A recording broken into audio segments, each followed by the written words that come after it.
Speaker, a plague on both the Liberal and the Conservative parties. A 2011 review by Darlene Fuhrer-Jackson and Nora Cal made recommendations to address educational gaps in services for deaf and hard of hearing children, ignored by both parties. 12 years later, the department and the district spend almost and probably over $700,000 fighting the Churchill family for discriminating against Carter Churchill and neglecting a deaf child's education.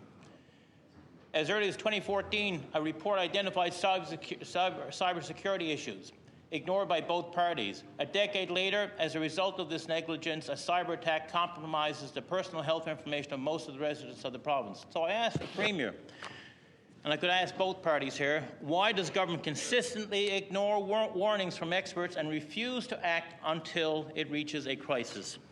The Honourable Minister of Education. Thank you very much, Speaker. With the integration coming of the school district into the Department of Education, something which I believe the member opposite supports and has said so in the past, we have a huge opportunity now to look at inclusion and students with exceptionalities in a very holistic way, where we streamline under one roof policy, curriculum development, service delivery, support and classroom activities through a seamless process.